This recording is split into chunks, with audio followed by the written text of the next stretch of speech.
I always found when in any discussion on war, inevitably, in any discussion on war, at a certain point in the discussion, somebody would say, oh, well, it's human nature. And, well, first of all, from my own experience, and I still have to tell this to people because there are still people who talk about the desire of young men to go to war, the thrill it is for young men to be in war, to shoot their guns, to kill. And I thought about my own experience in the Air Force, and it was very clear to me, looking around at all these guys around me who were dropping bombs and who were killing people, that did not come from inside. It did not come from, oh, God, how good it would be to kill some people today. You know, there was no urge to kill, even though they were the enemy. No. What it came from was simply we had been trained. And also we had been told it's a good war. We had been told we're the good guys, they're the bad guys. It'll be bad if they won. It'll be good if we win. We've got to drop the bombs.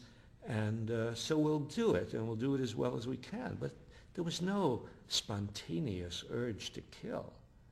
I mean, so that was my own sort of my own personal experience. Simply recoiled at the idea that soldiers have this kind of killing instinct, or the young men have this killing instinct. And then when I got away from my own experiences and just began to study history and the history of wars, something else became clear to me. And that is, wars don't take place out of the rush of a population demanding war.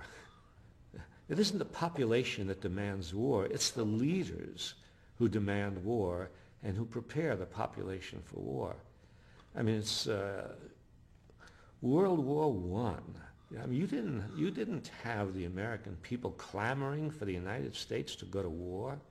Not at all. In fact, if anything, it was the opposite. People did not want to go to war. That's why Woodrow Wilson, when he was campaigning in 1916, the war in Europe was on, and the question was, will the United States get into it? And Wilson, campaigning in 1916, and knowing that this would be a popular thing to say, said no.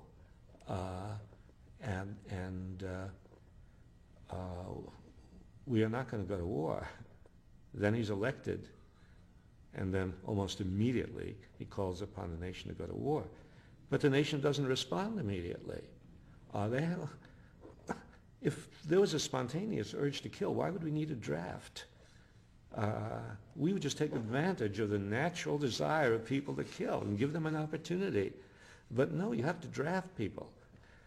Well, you have to do two things, really, in order to mobilize an army for war. You have to persuade them that this is a good thing to do, a noble thing to do.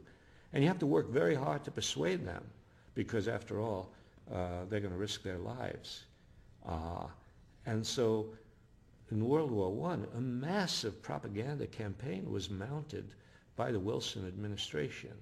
You know, they hired the number one sort of public relations person in the country to organize, 75,000 speakers to go around the country to give speeches everywhere in the country. And the war spirit was built up. And the atrocity stories, the Huns, the Kaiser, really inflaming the public. Only then, was it possible to really mobilize the nation for war.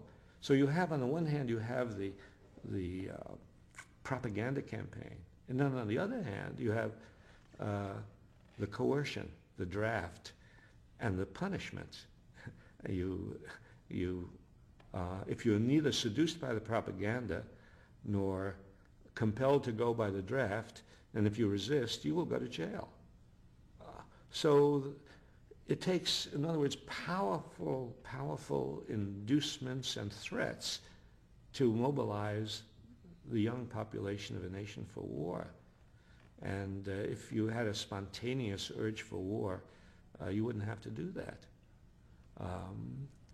And in fact, there's no scientific evidence. I mean, when I got interested in the question of human nature, I would sort of look at the work of anthropologists and zoologists, you know, and I would read, you know, Konrad Lorenz on aggression, and who was,